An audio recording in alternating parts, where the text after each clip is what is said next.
시청자 여러분 안녕하십니까? 출발 성공 투자 박민영입니다. 안녕하세요. 김수정입니다.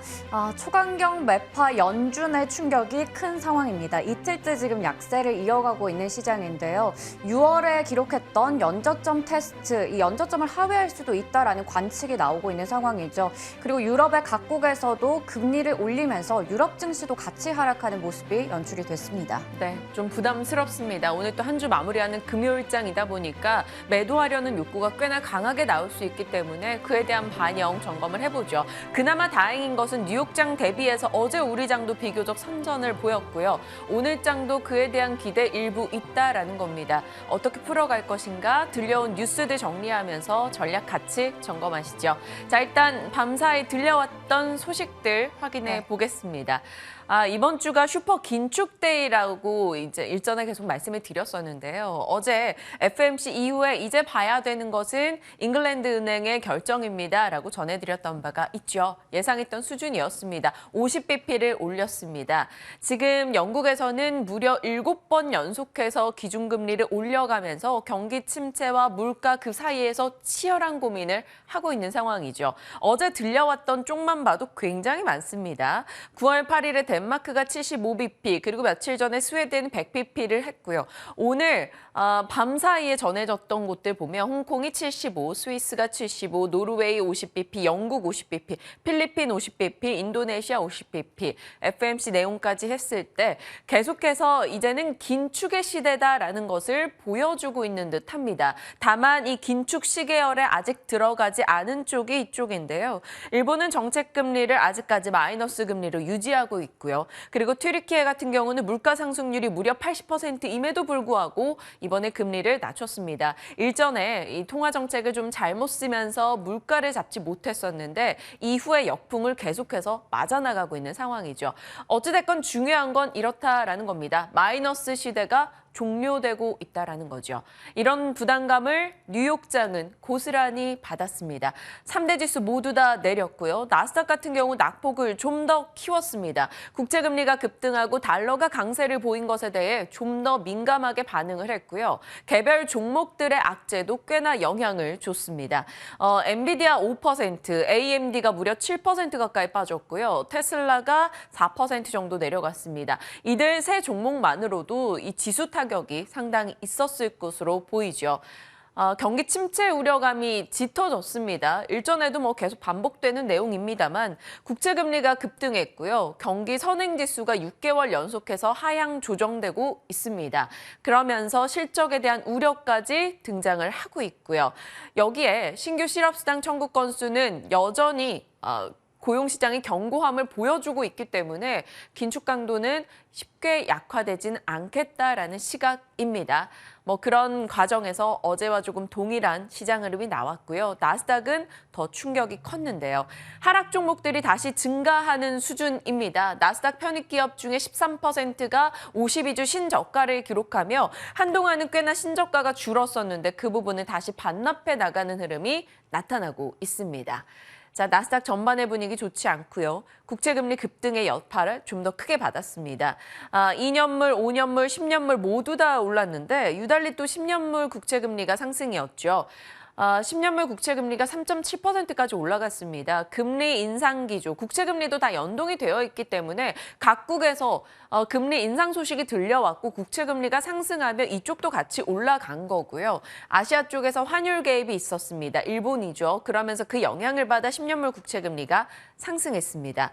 에버코어 측에서는 S&P 500은 전망치 계속 낮춰 잡아야 될 것이다. 이유는 경기 침체에 대한 우려가 부각되기 때문이다라며 또다시 경기 침체 키워드를 들을 수가 있었습니다. 그냥 오늘 장은 키워드 하나로 정리하라면 결국 경기 침체였던 것 같아요. 자, 반도체 쪽 부진했습니다. 엔비디아 기술력 개선이 느릴 수 있다라는 분석이 나왔고요. 실적 개선 속도 우려감, 그러면 실적에 안 받쳐준다고? 그럼 밸류 평가 다시 해야지. 이런 분위기가 형성이 된 거죠. 필라델피아 반도체 지수 3% 밀렸습니다. 거의 이 두 종목 때문이에요. 엔비디아와 AMD가 5% 이상의 급락이 나왔고요. 램리서치나 이 KLA와 같은 이 장비주들의 낙폭도 꽤나 크게 나왔다라는 점 부담입니다. 그나마 괜찮았던 건 인텔과 마이크론 정도가 될 것 같아요. 자, 전기차 쪽도 많이 빠졌습니다. 테슬라 리콜 이슈가 있는데 이게 상당한 규모긴 하네요. 차량 창문 안전 문제로 110만 대를 리콜한다라는 소식입니다. 테슬라 측에서는 이거 금방 소프트웨어 업데이트해서 해결이 가능해라고 했습니다만 일단은 심리 자체는 좋지 못합니다. 하지만 일각에서는 단기 대응을 해본다면 지금 사서 짧게 수익 내서 팔아도 될 거다 이런 목소리도 있기는 하네요. 자, 반면에 리오토는 오늘 올랐습니다. 거의 이렇게 강하게 오른 유일한 전기차 쪽인데요. SUV 모델 조기 출시한다라고 하네요. 요즘 경기 침체 우려가 짙다 보니까 더 나빠지기 전에 신제품 빨리 내자 이런 분위기가 형성되는 것 같아요. 애플 같은 경우도 그래서 출시 시기를 조금 앞당겼었던 거고요. 아마 그런 영향도 있지 않을까 싶습니다.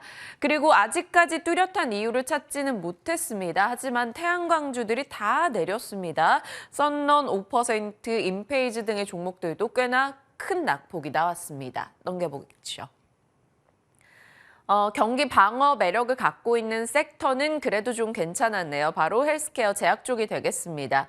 UBS 측에서 일라이릴리 체중 감량 약 중에 역대 최고약을 개발할 가능성이 크다라는 코멘트를 달았고요. 일라이릴리, 머크, 개별 호재 등이 있었습니다. 그러면서 4% 내외 상승을 나타냈고요. 노바백스 같은 경우는 급락이 나왔죠. JP모건 측에서 투자 의견을 하향 조정한 영향입니다. 10% 이상 밀렸네요. 섹터 내에서도 개별 종목에 따라 좀 희비가 많이 엇갈리는 움직임 나오고 있습니다. 자, 우리 장에는 어떻게 또 반영이 될 것인가 체크하시고요. 홍콩의 제로 코로나가 끝이 나는 것일까요? 일단 10월 초에 격리 의무 조정 검토에 들어간다라는 소식이 나타났고요. 일본 측에서도 10월 11일부터 무비자 외국인 개인 관광 허용한다라며 정확히 날짜를 픽스했습니다. 그러면 또 LCC와 여행 쪽 어떤 움직임 보일지 오늘 한번 관전 포인트 놓고 지켜보시죠. 자, 오늘 저희의 키워드로 넘어가 보겠습니다. 저는 철강 얘기해 보려고요. 저는 풍력입니다. 이제 완연히 또 가을이 됐다라는 생각이 드는데요. 어제 유난히 또 바람이 좋더라고요. 맞아요. 네, 유난히 또 풍력 에너지 관련주들 강한 시세를 나타냈습니다. CS 베어링도 11% 가까이, 동국산업도 10% 가까이, CS 윈드가 8% 정도 올랐는데요. 3거래일 연속으로 지금 상승세를 이어가고 있습니다. 그리고 어제는 태양광 에너지 관련주들도 일부가 이렇게 강한 상승세를 나타내기도 했습니다. 그동안 참 풍력이 신재생 에너지 얘기가 나오면 태양광에게 살짝 밀려난다 이런 느낌이 들었는데 어제는 풍력 쪽이 훨씬 더 강했는데요. 지금 아무래도 이런 어려운 시장에서 길 잃은 투자자들이 글로벌 시장 진출이 기대되는 종목에 관심을 많이 가지고 있기 때문인데요. CS 윈드는 미국의 공장 대규모 증설을 추진할 것으로 전망이 되고 있는 상황이고 태양광 에너지 관련주인 현대에너지솔루션도 에너지 안보 중요성이 높아지는 상황에서 유럽 쪽에서 태양광 수요가 높아지고 있기 때문에 이 부분에서 글로벌 시장 진출이 기대가 되고 있습니다. 유진투자증권에서도 이렇게 CS 윈드에 대해서 미국의 인플레 감축법에서 생산 보조금을 받아서 증설 기정 사실화가 판단됐다라고 얘기를 하기도 했고요. 하이투자증권에서도 지금 이렇게 글로벌 신재생 에너지 시장의 성장세가 지속될 것으로 보고 있었습니다.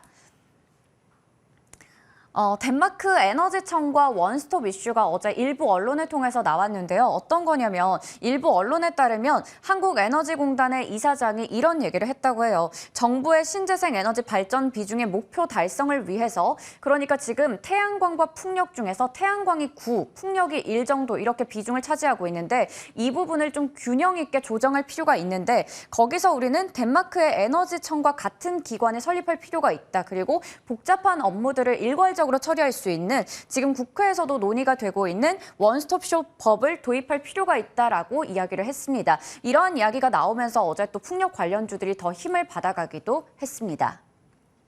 그리고 미국의 인플레 감축법에 대해서 또 관련해서 신재생 에너지 관련주들이 좀 수혜를 받을 수 있다라는 얘기는 많이 들어보셨을 텐데요. 그중에서도 해상 풍력 산업에 대한 기대감도 커지고 있는 상황입니다. 이 부분에 대해서는 해상 풍력 산업은 미국산 부품 비중을 20% 정도만 상회하면 되거든요. 기존의 신재생 에너지 산업의 요건이 규제가 40%인 것에 비하면 훨씬 더 유리하다라는 조건을 가지고 있습니다. 그 중에서도 해저 케이블을 제조하고 또 동시에 전문 시공 능력까지 갖춘 기업으로 LS전선이 증권가에서는 좀 더 수혜주로 거론이 많이 되고 있습니다. 지금 전 세계에서 한 5개사밖에 이렇게 동시에 할 수 있는 곳이 없다고 해요. 그래서 이 부분에서 LS전선이 경쟁력이 있다라는 평가를 받고 있는 상황입니다.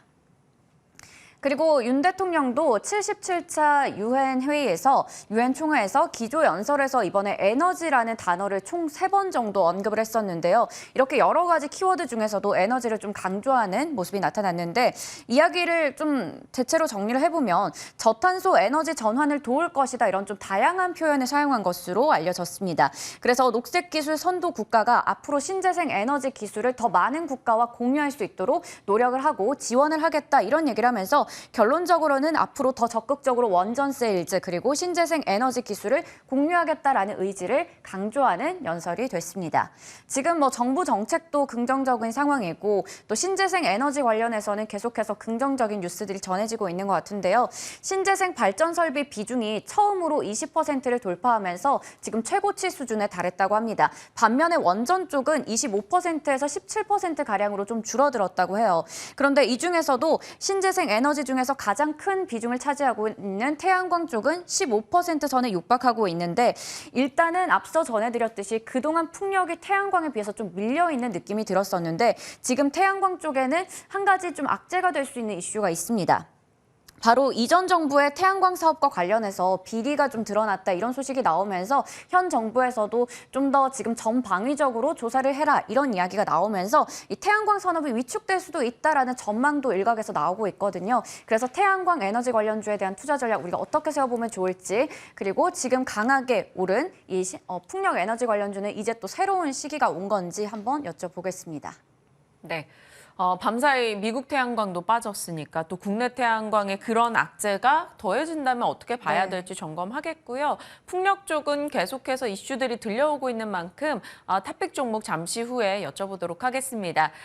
저희가 브리핑을 그렇게 많이 하지 않았던 섹터가 바로 철강인 것 같더라고요. 맞아요. 그래서 어제 시간 외에서 철강주들이 움직이길래 조금 살펴보고자 합니다.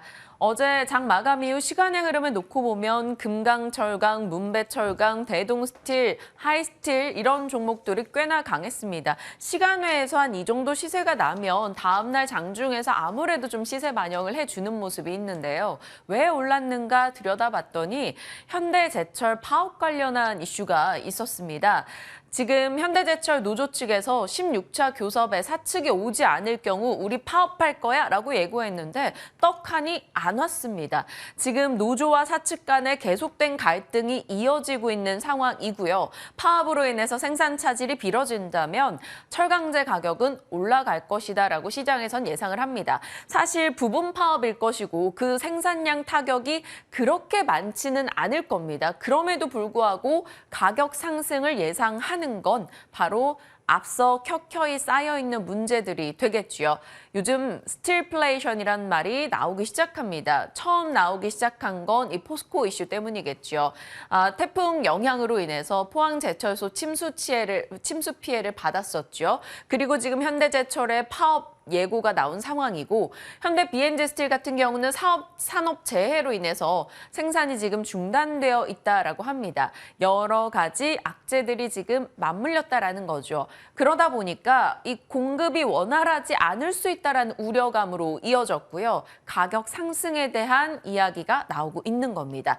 포항제철소 정상화를 두고 포스코는 3개월 안에 됩니다. 12월부터 정상 가동됩니다. 라고 얘기를 했고요. 하지만 산업통상자원부는 적어도 6개월은 걸릴 것이다. 그리고 업계에서도 그렇게 쉽게 정리 안 될 걸이라는 시각이 나오고 있습니다. 그러면서 이 포항제철소의 주력 제품들인 후판, 선제, 전기강판, 스테인리스 스틸 등에 대한 가격 상승 이야기가 나오는 거죠. 예를 들어보면 포스코가 스테인리스 강의 1위입니다. 그리고 2위가 바로 B&G 스틸입니다. 그런데 두 곳에서 생산 타격이 있다? 그러면 가격이 올라갈 여지가 있겠죠. 이 스테인리스 강 같은 경우는 가전이나 배터리나 LNG 연료 탱크나 쓰이는 곳이 꽤나 많기 때문에 최근 산업 생태계를 본다면 수요는 많은데 공급이 타격을 받는 것이기 때문에 스틸플레이션이라는 말이 나올 수밖에 없는 겁니다. 자, 그렇다면 앞으로 철강 섹터는 어떻게 봐야 될까요? 시장에서는 많지는 않습니다만 일부 긍정적인 시각 등이 나옵니다. 지금 이 중국의 철강 가격이 조금의 반등의 여지를 보여주고 있다라는 일부 기대가 있는데요. 그렇다면 과거는 어땠을까 돌아보니 국내 철강 기업들의 주가는 중국 철강 가격을 거의 추종하듯이 동일하게 움직였기 때문에 이제 조금 나아지지 않을까라는 기대가 나오고 있습니다. 또 다른 두 번째 포인트는 제품의 평균 판매 단가가 올라가고 있다는 겁니다. 탄소강 ASP, 현대제철의 고로계 ASP, 현대제철의 전기로계 ASP를 보면은 작년 대비해서 1분기에 올랐고 1분기 대비해서 2분기 올랐고 이런 분위기로 조금씩 ASP가 올라가고 있다는 겁니다. 그러면 이익 체력이 구조적인 개선을 보이고 있다. 시황만 나아진다면 꽤나 괜찮을 수 있다라는 근거가 되고 있습니다. 자, 세 번째 가겠습니다. 사실 원재료 가격이 많이 빠지면서 가격에 대한 하락 압력을 조금 받았었는데요. 이제는 원재료 가격도 바닥을 쳤다라는 시각이 나오고 있습니다. 그러면서 빠질 만큼 빠졌으니 이제는 이 가격 하단을 방어해주지 않겠느냐라는 시각이 있고요. 네 번째로 가겠습니다. 마지막인데요.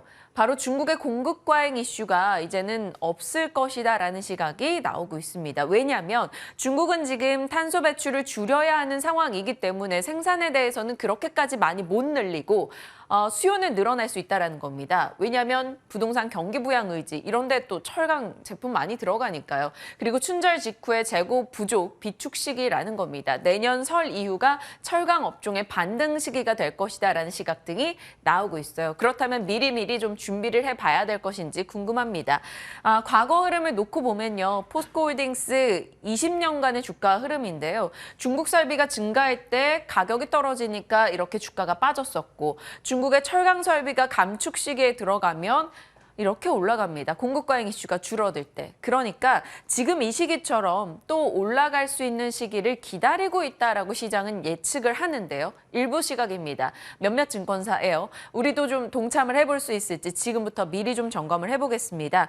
이베스트에서는 강보다는 판이다라고 얘기를 하네요. 지금 시점에서는 열연, 냉연, 후판 쪽으로 집중하자라고 언급하고 있습니다. 어떻게 봐야 될지 잠시 후에 전략 챙겨보도록 하죠. 오늘 금요일인데 또 브리핑도 오늘은 저희가 빨리 끝냈네요. 네, 오늘은 그만큼 집만 쓰면 이야기를 더 많이 들을 수 있을 것 같습니다. 한 주의 마지막 거래일 금요일, 오늘 시장에 대한 전략 지금부터 함께 세워보시죠.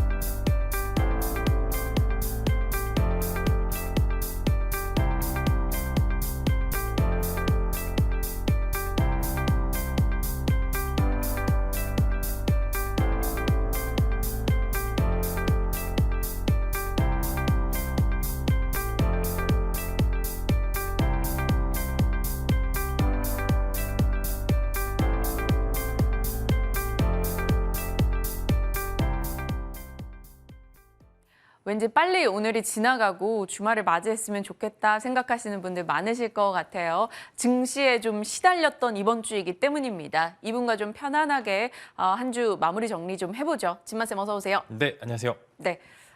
어제 FMC 겪었기 때문일까요? 오늘은 새벽에 왜 이렇게 좀 조용한 느낌이 들었는지 모르겠어요. 뉴스가 뭐 그렇게 없었던 것도 아닌데 어찌됐건 긴축의 시대가 좀 종료된 느낌입니다.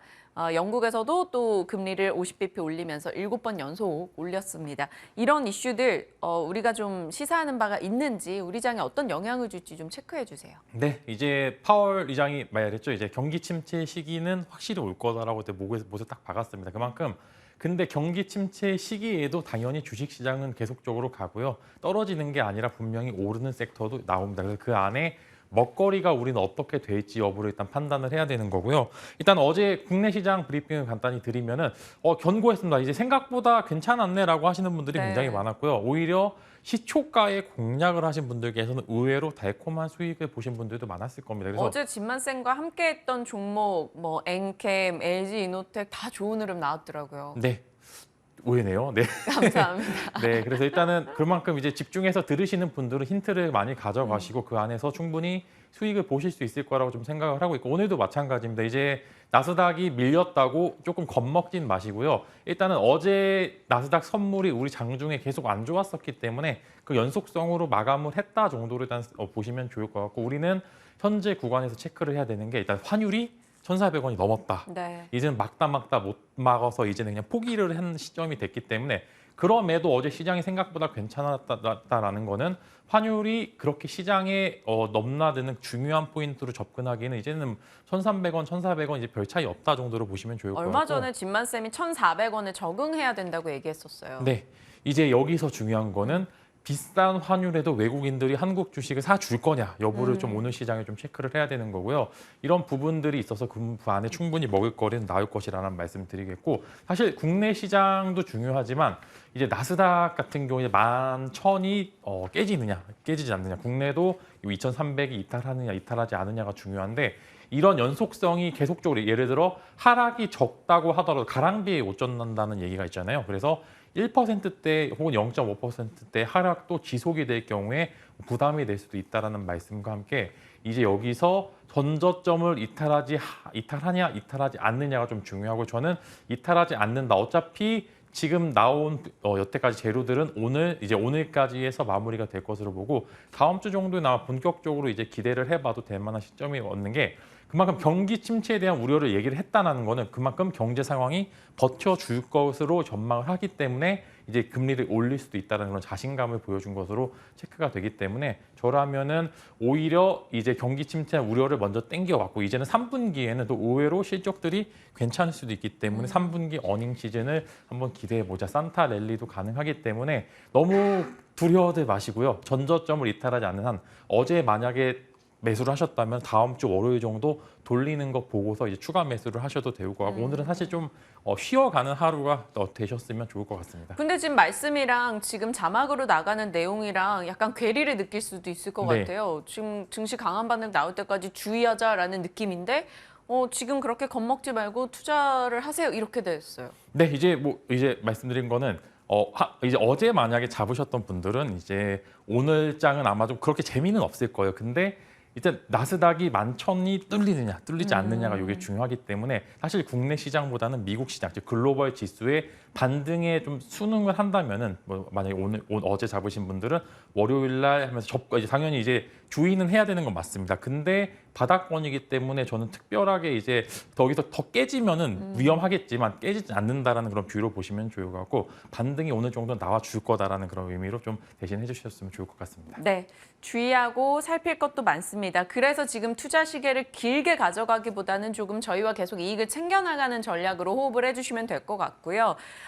큰 변곡점이 있을 때마다 늘 함께 하셨으니까 전략은 계속 이어나갈 겁니다. 자, 섹터로 들어가 보죠. 저희가 뭐 태양광, 풍력, 원전 두루두루 얘기를 했습니다만 풍력만 이렇게 따로 떼서 엄청 집중적으로 브리핑한 횟수가 많지는 않았었던 것 같더라고요. 그래서 어제 딱 수정 앵커가 그 얘기를 하며 풍력주를 한번 해보고 싶다라고 의견을 제시를 했습니다. 그런데 어제 또 시장 분위기에서도 굉장히 좋았고요. 풍력 섹터에 대한 지금의 뷰 어떻게 가져가세요? 자, 제가 방금 전에 힌트를 드렸던 게 3분기 어닝을 좀 기대해 보자라고 말씀을 드렸잖아요. 자, 근데 태양광과 풍력 간에 지금 괴리가 좀 있었는데 이전 2분기 때는 태양광주들이 사실 풍력주보다 훨씬 더 많이 갔습니다. 이유는 실적으로 보여줬기 때문입니다. 근데 풍력주들은 2분기 때는 실적으로 보여주지 못하고 그냥 순전히 태양광, 신재생 에너지가 확대된다라는 그런 기대감으로 올랐는데 이제는 3분기 어닝을 좀 기대해 볼 만화도 되기 때문에 풍력주들이 태양광과 다시 괴리를 나오면서 오히려 실적 비수기에는 제가 말씀드렸죠. 실적 비수기에는 오히려 실적이 턴을 하는 기업들 위주로 선택을 하시면 좋을 것 같더라고요. 어제 제가 3강 MNT도 힌트를 드렸던 게 그런 이유에서 말씀을 드렸고요. 패를 안 깠기 때문에 지금 굉장히 좀 기대를 갖고 있고 만약 여기서 패를 까기 직전까지 랠리가 이어지게 될 경우인데 패를 깠는데 좋게 나왔어. 실적이 어마어마하게 늘었습니다. 그러면은 이전에 태양광들이 올라가는 것만큼 풍력도 충분히 올라갈 수 있는 거고요. 이제 태양광 같은 경우 이제는 더 오를 수가 있을까라는 그런 의문을 가졌기 때문에 또 다른 모습을 보여준 거다라고 말씀을 드리고 풍력도 마찬가지로 이제는 많이 오르기에는 좀 힘들 수도 있습니다. 그러나 반등에는 성공을 했고요. 여기서 이제 실적 발표 이전까지 랠리를 얼만큼 보여주는지 여부가 체크를 해보시면 좋을 거고, 마찬가지로 좀 조심을 해야 될 필요도 있는 게, 긍정적인 뷰도 충분히 있습니다. 이제 실적 기대도 충분히 가능하지만 또 부정의 뷰는 마찬가지로 에너지 관련 섹터가 경기 침체가 된다고 하면 가장 먼저 꺾이는 부분들이 이 부분들이기 때문에, 만약에 이제 수요가 줄게 돼서 이제 다시 이제 뭐 원유값도 낮아지고 천연가스 가격도 떨어지게 된다면 우리가 굳이 다시 신재생에 투자를 할 필요가 있나라는 글로벌 마켓의 의문점이 또 제기될 만한 그런 부정적인 이슈도 존재는 할 거기 때문에 이것만 조심하시고, 현재는 투자해봐도 될 것 같다라는 의견을 제시를 드리겠습니다. 경기 침체 우려 속에 밤사이 미국의 천연가스가 급락을 급락했죠. 했고 네. 그래서 또 태양광주가 같이 내려간 영향이었겠네요.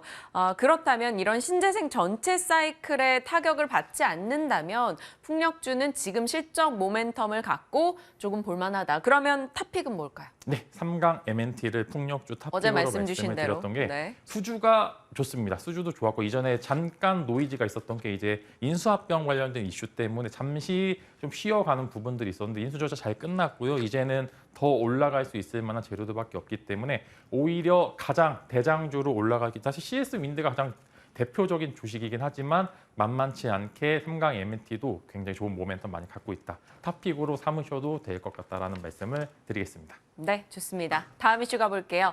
스틸플레이션이란 말을 듣게 됐습니다. 요즘엔 모든 거 뒤에 인플레이션 이렇게 갖다 붙이면 될 것 같은 느낌인데요. 이 현대제철, 포항제철소, 그리고 현대제철 노조파업, 현대 BNG 스틸 사고 등으로 인해서 제품가가 올라갈 수 있다라는 이야기입니다. 뭐 이 이슈야 사실 일정 기간 지나면 다 정리가 되는 부분인데 그것과 포함해서 기존의 본 사업이 어떤지가 좀 중요할 것 같아요. 네, 어제 얘기가 되게 좋았었나 봐요. 어제도 잠깐 힌트를 드렸던 게, 이제 조선해운 어제 다뤘었잖아요. 근데 제가 해운주의 반등을 보셨을 때 이제 일시적으로 철광석 관련된 수요가 늘어서 운임 지수가 늘었다라고 제가 어제 힌트를 좀 드렸습니다. 근데 이제 마찬가지 성수기입니다. 이제 3분기부터 해서 성수기로 일시적인 현상이 있을 수도 있는 부분들이 있기 때문에 마찬가지로 반등에는 성공할 수 있습니다. 근데 이슈가 제가 그랬습니다. 포스코가 안 가면은 사실상 가짜 반등에 그칠 것이다라고 말씀드렸고요.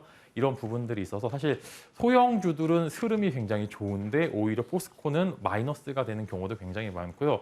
굉장히 투자하기 어려운 섹터 중에 하나입니다. 그렇기 네. 때문에 단기 테마성 이슈 정도로 좀 보시면 좋을 거고, 기왕 테마성 이슈로 보실 거면은 가볍고 이전에 시세를 가장 많이 줬던 그런 종목들 위주로 보시면 좋을 것 같고요. 저는 이제 이제 포스코 인플레이션, 스틸플레이션 관련해서는 마무리가 될 거긴 하지만 반사 수혜를 기대하기에는 마찬가지로 경기 침체에 대한 우려로 인해서 니즈가 더 줄 수도 있다라는 그런 부분들이 있기 때문에 단기 테마성 이슈로 반짝반짝거릴 단기간의 종목들만 좀 컨택하시는 게 좋을 것 같다는 의견을 제시를 드리면서 테마성 이슈 종목들 3가지가 있습니다. 하이스틸, 슈스틸, 동국산업이 있고요. 어제 동국산업은 또 좋은 흐름을 보여주었기 때문에 추가적인 시세는 가능하다는 말씀. 그러나 항상 고점에서는 이런 이슈들이 크지 않았기 때문에 차익 실현 매물을 조심을 해야 되니까 이런 부분들 항상 투자하기 어려운 곳에 굳이 가서 이제 매수를 하시기보다는 좀 잘하시는 분들, 이거 이전에 해서 한 번 정도 수익을 거두셨던 분들에 한해서만 이제 다뤄보시면 좋을 것 같고, 어려우신 분들은 굳이 컨택을 안 하시는 게 좋은 섹터 중에 하나라고 말씀을 드리겠습니다. 이렇게 정말 빠르게 치고 빠지는 전략을 할 자신이 없으면 일단 그냥 패스해도 되는 상황이네요. 네, 맞습니다. 알겠습니다. 어려운 섹터입니다. 단기간에 조금 빠른 이 치고 빠진 전략으로 들어가 보겠다 하시는 분들이라면 그 종목으로 좀 접근을 하시고, 그렇지 않겠다, 나는 자신이 없다 하시는 분들은 일단은 과감하게 넘겨보내죠. 자, 진마스픽으로 가겠습니다. 궁금할 만한 내용을 딱 던져주셨어요. 지금 과대 낙폭인데 실적 모멘텀을 받아갈 종목 2가지 어떤 겁니까? 네, 일단은 커다란 종목으로 하나 실적주 가져와 봤고요. 네. 과대 낙폭은 어제 힌트를 드렸지만 다시 한번 재차 강조를 드리려고 가져와 봤는데, 일단 실적주로는 삼성 SDI 한번 보도록 하겠습니다. 이제 LG 에너지 솔루션이 생각보다 어려운 시장에서도 계속적으로 좀 좋은 흐름을 보여주고 있었는데요. 삼성 SDI가 또 껌뻑껌뻑 올라서 또 60만 원대 위로 올라왔습니다. 근데 3분기 때 어마어마한 실적이 좀 기대되고 있습니다. 그래서 제가 영업이익이 계속적으로 잘 증가한다라는 그런 이제 리포트들도 계속 보고 있기 때문에 이제는 제가 말씀드렸죠. 2, 3분기 때는 소재 쪽이 좋을 수도 있다. 근데 연말을 가면 갈수록 이제 배터리 셀 업체들이 좋을 수도 있다라고 힌트를 드렸었는데 삼성 SDI 이번에는 한번 올라서 70만 원대를 한번 가보지 않을까라는 그런 기대감을 가질 수 있을 것 같고요. 비중을 늘리셔도 좋을 것 같은 게 어려울 때일수록 종목을 넓게 퍼뜨리지 마시고요. 한 종목에 집중적으로 좀 투자를 해보시는 전략이 좋기 때문에 삼성 SDI 보유하고 계신 분들께서는 비중 확대도 가능하고요. 신규 매수도 충분히 가능한 구간이니까 한번 컨택을 해보시는 게 좋을 것 같다는 말씀을 드리겠고요. 이어서 동진세미캠 어제 힌트를 드렸습니다. 신용 물량 혹은 CFD 물량으로 일시적으로 좀 물량이 많이 나온 것 같다라고 말씀을 드렸습니다. 이해할 수 없는 낙폭이라는 말씀과 함께 저는 너무 매력적인 사업군을 갖고 있는 종목들은 이럴 때 적극적으로 매수를 해야죠. 그래서 어제도 어느 정도 시장 대비해서 좋은 상승률을 보여주었고요. 아마 큰 이변이 없는 한 오늘도 좋은 모습을 보여줄 겁니다. 그래서 이해할 수 없는 하락이었다. 매력적인 사업군 2차 전지와 반도체 소재. 부담은 이제 반도체 업체들이 혹은 2차 전지 소재도 부담은 셀업체들이 지니고 있는 상황들이기 때문에 동진세미캠 적극적으로 매수해 보셔도 될 것 같고 기존에 보유하고 계신 분들 위에서 잡으신 분들은 현재 구간에서 충분히 추가 매수 가능하니까 집중적으로 한번 해보시면 좋을 것 같습니다.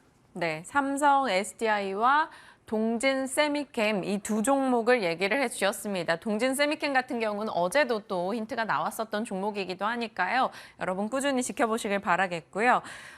저희 여러 종목들 있는데 시간이 없어서 AS는 오늘은 좀 패스를 해야 될 것 같고 무료 공개 방송 있으신가요? 네, 내일 1시 이제 예정이고요. 이제 오늘 밤까지 해서 하면 얼추 일주일 가장 이제 힘들었던 한 주가 끝날 것 같습니다. 근데 우리는 연말까지 해서 산타를 한번 기대해 볼 만한 구간은 충분히 올 것 같습니다. 그래서 오늘 나스닥이 종료가 돼서 정리를 해서 한번 내일 정도에 연말까지 어떤 전략을 짜야 되는지 제가 적극적으로 한번 공부를 시켜드리도록 하겠습니다. 네, 붉은 요정님이 방금 유튜브 채팅창 통해서 엔캠으로 수익 냈다고. 네. 이제 지마쌤 고맙습니다. 이렇게 글도 올려주셨습니다. 더 큰 수익으로 또 다른 종목들에서도 기회를 같이 나눌 수 있으면 좋겠어요. 지금 FMCU 산타를 기대하자라는 제목으로 방금 무료 공개 방송 이게 나갔는데 저희 제작진에서 그럼 2달 기다려야 돼? 라는 얘기를 하네요. 네. 다들 참 성격 급하십니다. 이런 기회 속에서도 저희가 좀 잘 노려볼 만한 종목들 찾아 나갈 거고요. 또 정말 대세 상승기를 기다리면서 전략들을 고민해 보죠. 진마쌤과 오늘도 함께했습니다. 고맙습니다.